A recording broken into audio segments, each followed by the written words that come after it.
কোচবিহারের নার্সের রহস্য মৃত্যু ঘিরে চাঞ্চল্য। আগুন দিয়ে পুড়ে ছাই করে দিল। ওর ফাঁসি চাই, আর কিছু চাই না।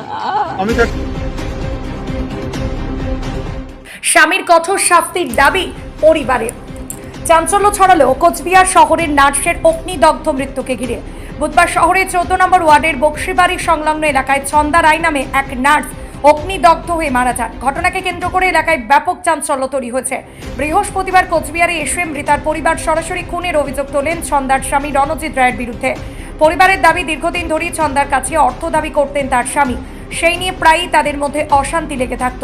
পরিবারের অভিযোগ, এই ঘটনার পেছনে রণজিৎ রায়েরই হাত রয়েছে এবং ঘটনার সঠিক তদন্ত করে দোষীর কঠোর শাস্তির দাবি জানিয়েছেন তারা। অন্যদিকে ছন্দা রায়ের মৃত্যুতে শোকের ছায়া নেমে আসে সহকর্মীদের মধ্যেও। বৃহস্পতিবার এমজেএন মেডিকেল কলেজ অ্যান্ড হসপিটালে সহকর্মীরা উপস্থিত হয়ে মৃত নার্সকে শেষ শ্রদ্ধা জানান। অনেকেই এই ঘটনার পূর্ণাঙ্গ তদন্তের দাবি জানান। ঘটনার পর পুলিশ ইতিমধ্যে বিষয়টি খতিয়ে দেখা শুরু করেছে বলে জানা গেছে। তবে এটি আত্মহত্যা নাকি পরিকল্পিত খুন তা জানতে তদন্তের দিকে তাকিয়ে রয়েছে মৃতার পরিবার ও সহকর্মীরা।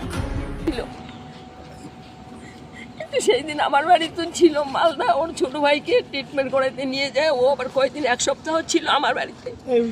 রাত 2টার সময় মা বেটিকে তুলে নিয়ে আসলো। সে ভয়ে কাটা মেরে ফেলবে, আজও হুমকি, কালো হুমকি, মাইরে দিব, কাইটে দিব, তাই করলো মেয়েটাকে। আমাকে সেদিন বলতেছে, পিসি তুই কুচবিহারে আয়। ওর বাবা আবার অসুস্থ, আমার বাড়িতে থাকে, ওরা কেউ থাকে না বাড়িতে। ওর বাবা অসুস্থ, আমার কাছে থাকে।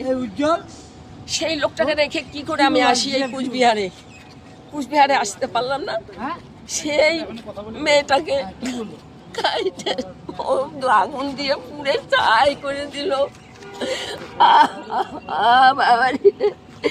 ওর ফাঁসি চাই, আর কিছু চাই না। আমি তো একটা জিনিস পেয়েছি, ও তো স্বীকারও করেছে যে ও করেছে। আমি স্বীকারও করেছে ও করেছে।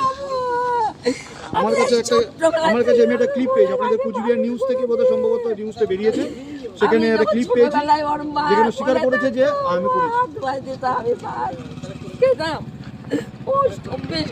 আমার কাছে সেই দিন রাত 2টার সময় তুলে নিয়ে আসলো। ও আবার সেদিন আমাকে বললো, পিসি আমাকে বাঁচতে দেবে না, মেরে ফেলবে, আমি কোথায় লুকাবো? বললাম তুই অন্য জায়গায় নালে ট্রান্সফার নিয়ে নে। মালবাজার দিয়েছে, মালবাজার আমাকে মেরে ফেলবে। ওকে মানে সব জায়গাতে মেরে ফেলবে, ভয়ঙ্কর জিনিস। মেয়েটাও সেদিন ভয়ে কাটা। কালকে যদি মেয়েও থাকতো, মেয়েকেও জ্বালাই দিত কালকে। মা বেটি দুটাকে জ্বালাই দিত কালকে।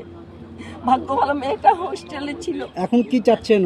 ওর ফাঁসি চাই, ওর ফাঁসি চাই, আর কিচ্ছু চাই না। ওর ফাঁসি হোক, ওর ফাঁসি হোক, আর কিছু চাই না। আমাদের মেয়েটা চলে গেছে, ওর ফাঁসি চাই, ওর ফাঁসি চাই, আর কিছু চাই না। আপনার নাম? আমার নাম বিতুবালা মণ্ডল। কে হন? আমি পিসি হই, আমি পিসি। বেশি কিছু বলার তো নেই।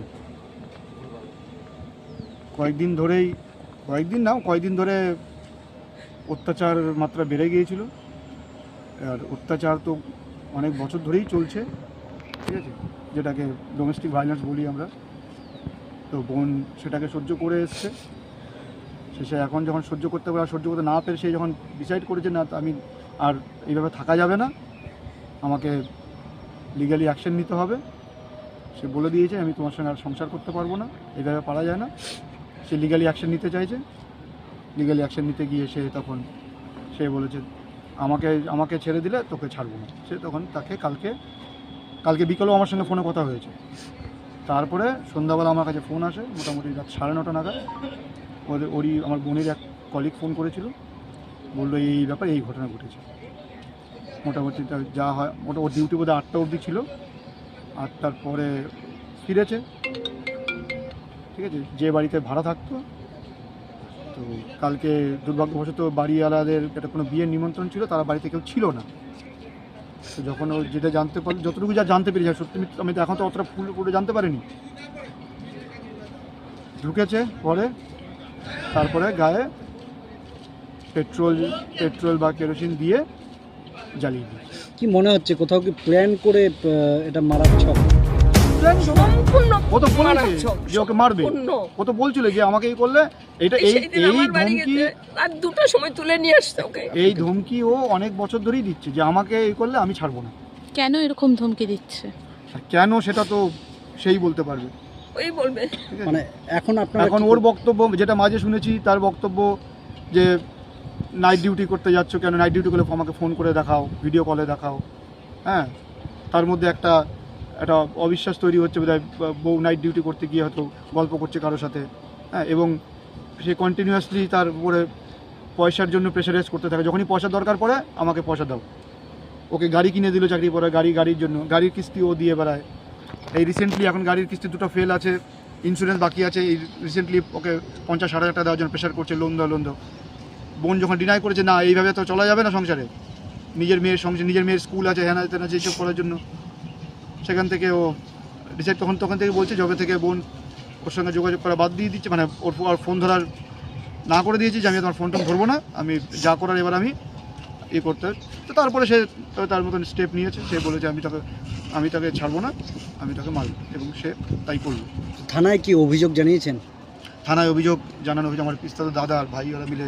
আমি এখনও থানায় রিসিভ কপি পাইনি, এটাও আমার একটা প্রশ্ন আপনাদের মাধ্যমে বলতে চাই যে থানায় আমি যে জানতে পারলাম যে আমার পিস্তাদ দাদা আমার ভাই মিলে থানায় কমপ্লেনটা দিয়েছে, কিন্তু থানা এখনও রিসিভ কপি দেয়নি, বলছে কালকে দেবেন।